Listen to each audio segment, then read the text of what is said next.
Hello दोस्तों, plus point के YouTube के वीडियोस में आपका स्वागत है। दोस्तों, मेरा नाम है निकित शाह। दोस्तों, आज के इस वीडियो में हम लोग एकदम डिटेल में सीखने वाले हैं एसएमपीएस का वर्किंग। एसएमपीएस का जो सर्किट आते हैं ना, उसके एकदम डिटेल में सीखेंगे कि एसएमपीएस सर्किट करता क्या है, कैसे काम करता है, उसका वर्किंग प्रोसेस क्या है और इसमें इलेक्ट्रॉनिक कंपोनेंट कौन से इस्तेमाल होते हैं और वो हर इलेक्ट्रॉनिक कंपोनेंट कैसे काम करता है। इतनी सारी चीज़ का जो नॉलेज है इस वीडियो में आपको मिलने वाला है। याद रखिए, वीडियो अगर पसंद आए तो लाइक और शेयर करना ना भूलिए अपने दोस्तों के साथ में। ठीक है, तो चलिए शुरुआत करते हैं एसएमपीएस वर्किंग इन डिटेल्स के बारे में। एसएमपीएस हालांकि बहुत सारे अलग अलग किस्म से आपको नज़र आएंगे। जैसे कि आपको ये जो है वो हमारे कंप्यूटर का एसएमपीएस है। ये एलईडी टीवी जो आता है ना, एलईडी टीवी, उसका एसएमपीएस है। एलईडी ड्राइवर्स के लिए एसएमपीएस लगते हैं। बहुत सारी जगह पे एसएमपीएस का अलग अलग इस्तेमाल किया जाता है। तो ये सब अलग अलग प्रकार के एसएमपीएस रहता है। ठीक है, अभी एसएमपीएस का जो मेन काम रहता है वो रहता है एसी सप्लाई लेना और डीसी सप्लाई बाहर निकालना। ये उसका मेन काम है। यहाँ से हम लोग एसी सप्लाई इनपुट देते हैं और यहाँ से हमें डीसी सप्लाई बाहर निकल के दे देता है। ठीक है, आप बोलेंगे सर यही काम तो एडेप्टर भी तो करता है, तो एडेप्टर हम लोग क्यों नहीं करते इसके जगह पे इस्तेमाल। एडेप्टर को हम लोग लीनियर सप्लाई बोलते हैं या लाइनियर सप्लाई बोलते हैं, इसके प्रोनाउंसिएशन अलग अलग है। तो इसका जो मेन रहता है ये हाई फ्रिक्वेंसी पे काम नहीं कर पाता है, या ये जो रहता है वो परफेक्ट डीसी आपको बाहर नहीं निकाल के देता है, जबकि ये जो है आपको परफेक्ट डीसी आपको बाहर निकाल के देगा। क्योंकि जो हमारे इक्विपमेंट्स रहता है इलेक्ट्रॉनिक के, काफ़ी महंगे रहते हैं, काफ़ी क्या बोलते हैं कि प्रिसाइज उनको डीसी वोल्टेज चाहिए रहता है और ज़्यादा फ्रिक्वेंसी में चाहिए रहता है। तो इसके लिए लीनियर सप्लाई इस्तेमाल नहीं होता है, वहाँ पे हमें एसएमपीएस की इस्तेमाल करना पड़ता है। हमारा जो मेन मकसद है आज का इस वीडियो का वो है एसएमपीएस की सर्किट को एकदम डिटेल में जानना। ये जो आपको कंपोनेंट्स दिख रहे हैं ना, ये बहुत सारे कंपोनेंट हम लोग ने बहुत डिटेल में ऑनलाइन कोर्सेज में, जो इलेक्ट्रॉनिक का ऑनलाइन कोर्सेज में डिटेल में बताया गया है। लेकिन इस वीडियो पे भी मैं काफ़ी सारे कंपोनेंट्स को दिखाने वाला हूँ, तो वीडियो को अंत तक जरूर देखेगा। दोस्तों, आगे बढ़ने से पहले बता दूं, ये वीडियो को जेएलसी पीसीबी ने स्पॉन्सर किया हुआ है, जहां पे आप आपके पीसीबीज चाहे 2 layer 4 layer 6 layer MTB assembly रहेगा या एसएमटी स्केल पीसीबीज रहेगा, कोई भी प्रकार के पीसीबीज को केवल $2 की कीमत पे आप पा सकते हो। केवल आपको क्या करना है, आपको यहाँ पे साइज़ डालनी है, कितने लेयर का डालना है, कितना थिकनेस चाहिए, कितनी क्वांटिटी चाहिए, वो डिटेल्स डालिए और डिटेल्स डालने पर आपको इस पेज पे आ जाएगा। यहाँ पे ऐड ग्रबर फाइल जो आपको दिख रहा है, यहाँ पे आपकी ग्रबर फाइल को इंस्टॉल कीजिए और यहाँ पे कितने लेयर का चाहिए, कौन से कलर का चाहिए, अलग अलग कलर का भी कोई अलग अलग चार्ज नहीं है। और बस ये सिलेक्ट करने के बाद आप ऐड टू कार्ट करके पेमेंट कर दीजिए। विद इन एक हफ्ते के अंदर आपके घर पे पीसीबी आ जाएगा, वो भी बहुत ही बेहतरीन क्वालिटी के और केवल $2 के अंदर। बहुत ही सस्ता प्राइस है दोस्तों। तो जेएलसी पीसीबी काफ़ी बढ़िया है। मैंने भी काफ़ी सारे जो मेरे पीसीबीज है वो जेएलसी पीसीबी के जरिए ही डिज़ाइन करवाया है। ओके, तो दोस्तों इस छोटे से मैसेज के बाद अभी हम लोग इस वीडियो में देखते हैं कि एसएमपीएस क्यों इस्तेमाल करता है। बेसिकली एसएमपीएस जो रहता है वो स्विच मोड पावर सप्लाई है और ये हाई फ्रीक्वेंसी पे काम करता है, जबकि हमारा जो एडाप्टर रहता है वो लो फ्रीक्वेंसी पे काम करता है। और उसमें जो मेन कंपोनेंट होता है वो है ट्रांसफार्मर और छोटी सी सर्किट रहती है। इसमें देखो आप पूरी सर्किट पे ही इसका पूरा खेल है। इसमें काफ़ी महंगे महंगे और काफ़ी अच्छे कंपोनेंट रहते हैं, जैसे कि ये है ट्रांसफार्मर, जिसको पल्स ट्रांसफार्मर, मॉसफेट जैसे कई सारे कंपोनेंट रहते हैं, उसको डिटेल में आगे समझेंगे। लेकिन जो मेन रहता है वो एसएमपीएस का, वो हाई फ्रिक्वेंसी पे काम करता है। ये उसका मेन अच्छा वाला मकसद है। ठीक है, ये उसका ब्लॉक डायग्राम है, अंदर जो काम करता है। इस ब्लॉक डायग्राम को आगे हम लोग डिटेल में समझेंगे, लेकिन ये उसका जो मेन काम है एसएमपीएस का वो ये है। ओके, तो एसएमपीएस कैसे काम करता है उसको डिटेल में समझने के लिए ये देखो, ये एसएमपीएस की सर्किट है। उसको हम लोग क्या करते हैं, अलग अलग हिस्सों में डिवाइड करते हैं। उसको 5 हिस्सों में मैंने बांट दिया है। ये पहला वाला हिस्सा, ये दूसरा, तीसरा, चौथा और पांचवा। पहले वाले हिस्से को बोलते हैं हम लोग ईएमसी फिल्टर्स एंड फ्यूज। दूसरे वाले को बोलेंगे रेक्टिफायर्स एंड प्राइमरी फिल्टर्स। तीसरे वाले को बोलेंगे ड्राइवर्स एंड मॉसफेट्स। चौथे वाले हिस्से को बोलेंगे ट्रांसफार्मर एंड रेक्टिफायर। और आखिरी वाले यानी कि पांचवें वाले सेक्शन को बोलेंगे सेकेंडरी फिल्टर्स। ये 5 सेक्शन को हम लोग पहले डिटेल में समझ लेते हैं, उसके बाद इसकी जो वर्किंग प्रोसेस है समझने में आपको आसानी हो जाएगी। तो ब्लॉक ए की बात करें, यानी कि पहले वाले सेक्शन की बात करूं, ब्लॉक ए, जिसको हम लोग ईएमसी फिल्टर्स बोलते हैं। तो ईएमसी फिल्टर इसको क्यों बोलते हैं, इसमें अगर ध्यान से देखिएगा तो इतनी चीज़ें लगी हुई रहती है। ये हमारा फ्यूज़ है, ये एनटीसी है, ये कैपेसिटर है और ये चौक है। ओके, फ्यूज़ का जो मेन मकसद रहता है, फ्यूज़ तो आपको हर एक सर्किट में नजर आएगी। इसका जो मेन काम रहता है प्रोटेक्शन। अगर कुछ भी शॉर्ट सर्किट हो तो करंट ओवरलोड हो जाएगा, तो फ्यूज़ हमारा जल जाएगा और आगे की सर्किट को हमारे प्रोटेक्ट करेगा। ये तो हो गया फ्यूज़ का काम। लेकिन जो हमारा ईएमसी यानी कि इलेक्ट्रोमैग्नेटिक कंपैबिलिटी, ये अगर हमारे सेक्शन की बात करें तो उसमें जो मेन कंपोनेंट है वो है ये, जिसको हम लोग चॉक बोलते हैं, एक प्रकार की कॉइल है जिसको हम लोग चॉक के नाम से भी पहचानते हैं। ये चॉक का काम क्या रहता है, तो हमारे जो इलेक्ट्रॉनिक सिग्नल आता है, यानी कि घर पे से जो सप्लाई आ रहा है, ये सप्लाई में बहुत सारा कचरा रहता है जिसको हम लोग हाई फ्रिक्वेंसी नॉइज बोलते हैं। इन कचरे को क्या बोलते हैं? High frequency noise. आप देख सकते हैं इसमें, देखो ये जो दिख रहा है, ये हाई फ्रिक्वेंसी नॉइज है, इसमें प्योर नहीं है, प्योर साइन वेव नहीं है, 50 हर्ट्ज है लेकिन प्योर नहीं है। तो प्योर करने के लिए हम लोग चॉक का प्रयोग करते हैं। जैसे ही चॉक में से इस सप्लाई को दिया जाता है तो यहाँ पे आपको प्योर जो है सिग्नल आउटपुट मिलता है। ये है हमारे ईएमसी फिल्टर, हम लोग बोलते हैं। क्या बोलते हैं? इसी चीज़ को हम लोग क्या बोलते हैं? इस सेक्शन को ईएमसी फिल्टर। समझ में आया पहला वाला सेक्शन? ब्लॉक बी की बात करें तो ब्लॉक बी के अंदर हमारे रेक्टिफायर्स एंड प्राइमरी फिल्टर्स आता है। ये हमारा ईएमसी था, अभी ब्लॉक बी की बात कर रहे हैं, rectifier and primary filter. Rectifier यानी ये वाली चीज़, ये दिख रही है ना, काले कलर की, ये हमारे लिए रेक्टिफायर का काम करता है। कभी कभी ऐसे 4 डायोड भी नजर आएंगे, ये भी रेक्टिफायर है और ये भी रेक्टिफायर है, दोनों में से कोई अलग नहीं है। रेक्टिफायर जो रहता है जनरली उसमें 4 पिन्स रहता है।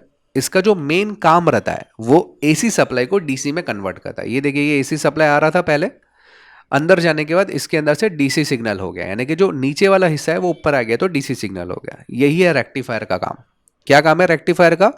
एसी सप्लाई को डीसी में कन्वर्ट कर देना। और ये जो 2 बड़े बड़े कैपेसिटर नजर आ रहा है, ये रेक्टिफायर के बाद आपको ये 2 बड़े बड़े कैपेसिटर नजर आ रहे हैं, इनका काम है फिल्टर करना। जैसे कि अभी मैं बता रहा हूँ वापस, यहाँ से एसी सप्लाई मैंने दिया, ये रेक्टिफायर में गया, रेक्टिफायर से हमें मिल गया डीसी। दिख रहा है ना, ये एसी है और ये डीसी, रेक्टिफायर के बाद हो गया डीसी। अगर मैं इसमें कैपेसिटर ऐड कर देता हूँ यहाँ पे रेक्टिफायर के बाद, तो इस डीसी सिग्नल को और फिल्टर करके इस तरह से किया जाता है, यानी कि ऑलमोस्ट स्ट्रेट लाइन हो गई है। इसको हम लोग बोलते हैं प्योर डीसी वोल्टेज भी आप उसको बोल सकते हैं। फिल्टर करने के बाद जो डीसी मिलता है वो है, थोड़ा बहुत गैपिंग रहता है, थोड़ा बहुत वोल्टेज ड्रॉप रहता है, लेकिन वो ठीक है, कंसिडरेबल रहता है। ठीक है। ब्लॉक सी की बात करें तो ब्लॉक सी को आगे बढ़ने से पहले जानकारी के बता दूं, हम लोग ने ऑनलाइन में भी कई सारे कोर्सेज चालू कर दिए, जिसमें इलेक्ट्रॉनिक हमारा मेन कोर सब्जेक्ट है। ये सब्जेक्ट करने के बाद आप कोई भी प्रकार की सर्किट को आसानी से रिपेयर कर सकते हैं। इलेक्ट्रॉनिक के अलावा इलेक्ट्रिकल है, होम अप्लायंसेज रिपेयरिंग है, कंप्यूटर हार्डवेयर है, लैपटॉप रिपेयरिंग है, मोबाइल रिपेयरिंग है, ऐसे कई सारे अनगिनत कोर्सेज है। लेकिन आप लोगों के लिए खास इलेक्ट्रॉनिक का जो फुल कोर्स है हमारा, ये फुल कोर्स में हम लोग एकदम बेसिक से लेकर रिपेयरिंग की सारी जानकारी एकदम डिटेल में सिखाते हैं। इसमें आपको 750 रुपये डिस्काउंट दिया जाएगा। इस कोर्स में, कोर्स की जितनी भी फीस है उसमें 750 रुपये आपको डिस्काउंट दिया जाता है, और ये वैलिड है 15 अक्टूबर तक। उसके लिए आपको कोड इस्तेमाल करना है FEV750। अभी आप बोलेंगे सर ये कोर्स कैसे किया जाए? कोर्स करने के लिए बहुत ही सिंपल है, आपको मोबाइल में एक एप्लीकेशन डाउनलोड करना पड़ता है, प्लस पॉइंट ट्रेनिंग नाम का। गूगल प्ले स्टोर से आपको एप्लीकेशन मिल जाएगा। एप्लीकेशन डाउनलोड करने के बाद स्टोर सेक्शन में इलेक्ट्रॉनिक फुल कोर्स ढूंढिए। करने के बाद नीचे बाय नाउ का ऑप्शन आता है, बाय नाउ पे ये कोड डालोगे तो आपको 750 रुपये उस फीस में ऑफ मिल जाएगा। खाली ये जो वीडियो देख रहे हैं ना, उन लोगों के लिए डिस्काउंट ऑफर है। तो अगर आपको करना है तो टाइम बहुत लिमिटेड है, 15 अक्टूबर तक ही वैलिड है। इसकी अधिक जानकारी चाहिए तो मेरा व्हाट्सअप नंबर है, इस पर मैसेज डाल दीजिए। तो ब्लॉक सी की बात करें तो ब्लॉक सी के अंदर हमारे पास ये है ड्राइवर्स एंड मॉसफेट्स। ये क्या काम करता है? इंपॉर्टेंट काम इसका ही है। देखते हैं, ये 2 मॉसफेट है। कभी कभी ये मॉसफेट 2 की जगह पे 1 भी हो सकता है, जरूर नहीं कि हमेशा 2 ही मॉसफेट आपको नजर आए, कभी कभी 1 मॉसफेट पे भी इनका काम हो जाता है। इसके अलावा इसमें जो मेन एक चिप रहती है इस टाइप की, इसको हम लोग बोलते हैं मॉसफेट गेट कंट्रोलिंग चिप भी बोल सकते हैं, या PWM चिप भी आप बोल सकते हो। ये चिप भी बड़ी या छोटी डिपेंड करता है, 1 मॉसफेट है तो छोटी रहेगी, 2 मॉसफेट रहेगा तो बड़ी रहेगी। इस तरीके की चिप आपको नजर आएगी।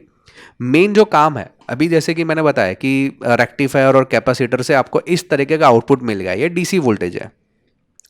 इस डीसी वोल्टेज को मॉसफेट से पसार किया जाता है। मॉसफेट एक प्रकार का स्विचिंग प्रोसेस करता है, और इन स्विचिंग प्रोसेस की वजह से ये जो पल्स आ रहे थे इस टाइप के, वो स्क्वायर वेव में कन्वर्ट हो गए।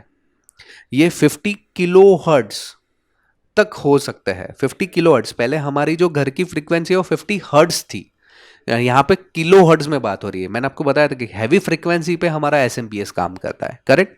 तो हैवी फ्रीक्वेंसी बनाने का काम कौन करता है? मॉसफेट्स। यहाँ पे 1 या 2 मॉसफेट, यहाँ पे एक मैंने एग्जांपल बताया गया है, 1 मॉसफेट। इस मॉसफेट का काम है ये जो डीसी है उसको क्लॉक पल्स में कन्वर्ट कर देना। और कितनी क्लॉक फ्रीक्वेंसी पे? 20 से लेकर 50 किलो हर्ट्ज की फ्रीक्वेंसी पे ये क्लॉक पल्स जनरेट करता है, और ये स्क्वायर वेव हो जाता है। इसी के कारण है कि मॉसफेट की वजह से ये क्या हो जाएगा? स्क्वायर वेव हो जाएगा। उसके साथ में एक ट्रांसफॉर्मर लगाया जाता है, ये ट्रांसफॉर्मर क्या करता है, ये मॉसफेट ने जो स्क्वायर सिग्नल बनाया उसको एसी सिग्नल में कन्वर्ट कर देता है। इसी स्क्वायर जो ऊपर जो है ये पूरा का पूरा पॉजिटिव साइड था ना, ये जो लाइन है उसको थोड़ा सा नीचे कर देता है, लेकिन नेगेटिव पल्स जनरेट होता है। पॉजिटिव और नेगेटिव पल्स, ऐसे दो पल्स जनरेट हो गए, इसको क्या बोलेंगे, अल्टरनेटिंग फास्ट पल्स। समझ में आए? इसको इसलिए पल्स ट्रांसफॉर्मर बोलते हैं। इसका काम रहता है अल्टरनेट सिग्नल्स, जो सिग्नल डीसी सिग्नल बन रहा था, डीसी सिग्नल जो है फ्रीक्वेंसी वाले, उसको अल्टरनेटिव बना देना, यानी कि एसी सिग्नल में कन्वर्ट कर देता है एक तरीके से। समझ में आया ये ड्राइव्स इन क्या करता है? ब्लॉक डी इसमें इंपॉर्टेंट है। अभी देखिए ब्लॉक सी में हम लोग ने क्या सीखा, ड्राइवर्स एंड मॉसफेट्स। उसने क्या किया, डीसी को फ्रीक्वेंसी दिया और ट्रांसफॉर्मर की मदद से वो क्या हो गया, फ्रीक्वेंसी एसी में कन्वर्ट हो गई।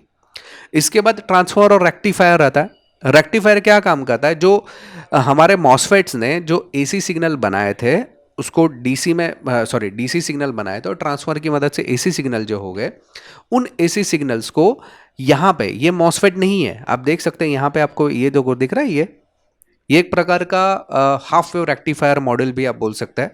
हाफ वेव रेक्टिफायर क्या करता है बेसिकली, कि जो हमारे ट्रांसफॉर्मर के बाद जो एसी सिग्नल बने हुए थे, ये हाफ वेव रेक्टिफायर ने क्या किया, उस सिग्नल्स को डीसी में कन्वर्ट कर दिया दोबारा, लेकिन हाफ पल्स में। नीचे का जो नेगेटिव पल्स था वो निकाल दिया, खाली ऊपर का ही पल्स रहने दिया। समझ में आ रही बात? तो ये काम किया एससीआर, बेसिकली एक प्रकार का एससीआर ही है। ओके, इसने हाफ पल्स डीसी हम लोग को जनरेट करके दे दिया और इस सिग्नल को कंट्रोल किया जाता है पीडब्ल्यूएम सिग्नल की मदद से। ये क्या होता है, पीडब्ल्यूएम सिग्नल्स रहता है, एक प्रकार से कंट्रोल होता है। ब्लॉक ई यानी कि आखिरी ब्लॉक की बात करें ये वाले, तो जो यहाँ पे क्लॉक पल्स बने हुए थे उसको फिल्टर करने का काम करता है, और ये फिल्टर करने के लिए कॉइल, ये देखिए इंडक्टर और कैपेसिटर्स का प्रयोग होता है। ये बेसिकली फ्रीक्वेंसी ज़्यादा है तो कैपेसिटेंस कम, फ्रीक्वेंसी कम, तो ये इस तरह से बेसिकली ये फॉर्मूला के आधार पे काम करता है। तो हमारे जो एससीआर ने हाफ क्लॉक पल्स बनाए थे, बराबर है, उसको एल यानी कि हमारी जो कॉइल है और कैपेसिटर है उसमें से जब भी पसार किया गया तो उस सिग्नल को वापस से डीसी में कन्वर्ट किया। लाइन लाइन जो दिख रहा है आपको, रेड लाइन, ये डीसी में कन्वर्ट करेगी, लेकिन हाई फ्रीक्वेंसी डीसी है। समझ में आ रही है बात? इस तरीके से डीसी को अंदर कन्वर्ट किया गया है।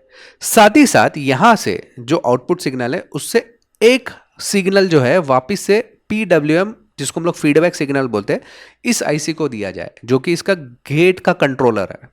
जो मॉसफेट के गेट थे ना उसके कंट्रोलिंग एक आईसी थी, मैंने बताई आपको, तो उसके अंदर एक फीडबैक सिग्नल दिया जाता है। ये फीडबैक सिग्नल क्यों दिया जाता है मालूम है? फीडबैक सिग्नल इसके लिए दिया जाता है ताकि यहां पे समझो आउटपुट में अगर कम वोल्टेज चाहिए या आउटपुट में वोल्टेज प्रॉपर नहीं आ रहा है, तो स्विचिंग क्रिया प्रॉपर करवाने के लिए एक फीडबैक सिग्नल दिया जाता है। मान लो यहाँ पे आउटपुट में 12 वोल्ट चाहिए लेकिन उसके पे 11 आ रहा है, तो ये फीडबैक भेजेगा, उस हिसाब से ये ज़्यादा काम करेगा, तो 12 वोल्ट बाहर मिलेगा। रेगुलेटर जिसको हम लोग बोल सकते हैं एक प्रकार से, इसको हम लोग फीडबैक सिग्नल्स भी बोल सकते हैं। लेकिन इन दोनों सर्किट के बीच में एक मेन कंपोनेंट लगाया जाता है जो कि है ये, इसको बोलते हैं ऑप्टोकपलर। क्या बोलते हैं? ऑप्टोकपलर।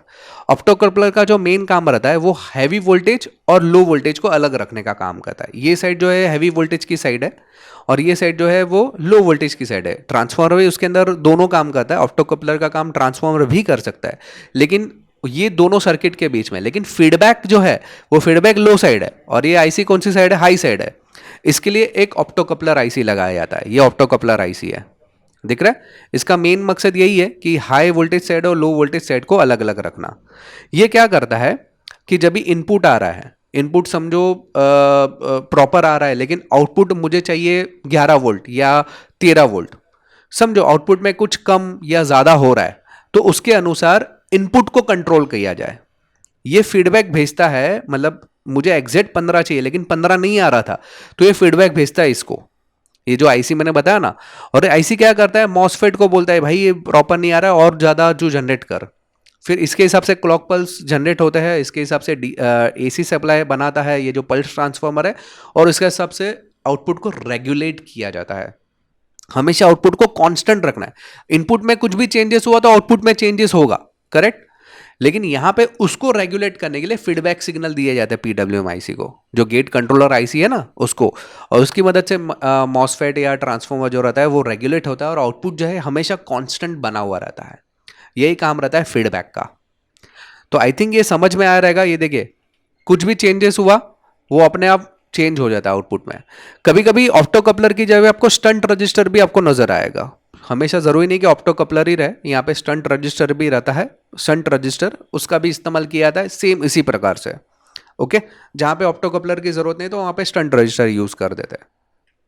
तो ये सब जो काम था वो हमारे एसएमपीएस सेक्शन का था, यानी कि एसएमपीएस की जो सर्किट रहती है उसका था। मुझे मालूम है कि काफ़ी लंबा काम था इसका। चलो और एक बार थोड़ा डिटेल में समझ लेते हैं, एकदम शॉर्टकट में समझने की कोशिश करते हैं। सबसे पहले हमारा ईएमसी फिल्टर था। ईएमसी फिल्टर ने क्या किया कि जो इनपुट में जो एसी सिग्नल आ रहा है जिसमें कचरा था, ऑडियो सिग्नल्स हम लोग बोल सकते हैं, उसको फिल्टर करके साफ किया और आउटपुट में हमें प्योर सिग्नल देने की कोशिश की ईएमसी ने। करेक्ट, यानी कि जो चौक रहता है उसने pure signal, pure AC signal देने की कोशिश की। उसके बाद नंबर आया रेक्टिफायर का, जिसने उस सिग्नल को डीसी में कन्वर्ट कर दिया। उसके बाद काम किया कैपेसिटर, जिसने उस सिग्नल को और साफ किया। साफ करने पर इस सिग्नल इस टाइप से दिखने में लगे। इसके बाद हमारे मॉसफेट्स ने काम किया। उस सिग्नल को मॉसफेट ने क्या किया, पल्स विड्थ यानी कि 20 किलो हर्ट्ज से लेकर 50 किलो हर्ट्ज के बीच में उसने कन्वर्ट कर दिया डीसी सिग्नल को। इसका मदद किया था ड्राइवर आईसीज ने, जो गेट कंट्रोलिंग आईसी जिसको हम लोग बोल सकते हैं। उसके बाद आया ट्रांसफॉर्मर। ट्रांसफॉर्मर ने क्या किया, उसी सिग्नल को एसी में कन्वर्ट कर दिया। उसके बाद हाफ वेव रेक्टिफायर आया। हाफ वेव रेक्टिफायर ने क्या किया, नीचे का जो नेगेटिव पल्स से निकाल के खाली पॉजिटिव पल्स रहने दिए, क्योंकि हमें डीसी चाहिए ना आउटपुट में, इस वजह से। इसके बाद ये जो पल्स रेटिंग यानी कि स्क्वायर वेव है उसको वापस से फिर फिल्टर करवाया गया कॉइल और कैपेसिटर की मदद से, जिसको एलसी फिल्टर बोलते हैं।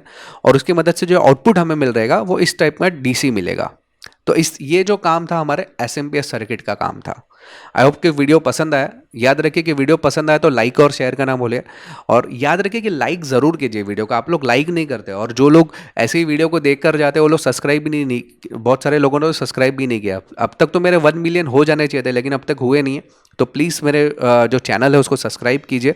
याद रखिए दोस्तों, कमेंट में ज़रूर लिखिएगा कि वीडियो आपको कैसा लगा और आपको अगला वीडियो कौन सा चाहिए, तो मैं ज़रूर आपकी सहायता करूँगा। ऑनलाइन कोर्सेज के बारे में कोई भी जानकारी चाहिए तो व्हाट्सअप नंबर है मेरा, ठीक है। ये आपके मोबाइल में सेव करके रखो और व्हाट्सएप पे मुझे मैसेज डालोगे तो मैं ज़रूर रिप्लाई करूँगा ऑनलाइन कोर्सेज के रिलेटेड। तो दोस्तों, आई होप कि वीडियो आपको पसंद आया रहेगा। दोस्तों, वीडियो प्लीज़ आपके दोस्तों के शेयर करो। अगर आप नए हैं चैनल के ऊपर तो सब्सक्राइब का बटन दबा के बेल का आइकॉन दबा दीजिए, ताकि मेरे जो भी नए वीडियोज़ आएगा उसको नोटिफिकेशन आपको जल्द से जल्द मिल जाए। चलिए, इस वीडियो में इतना ही। Thanks for listening.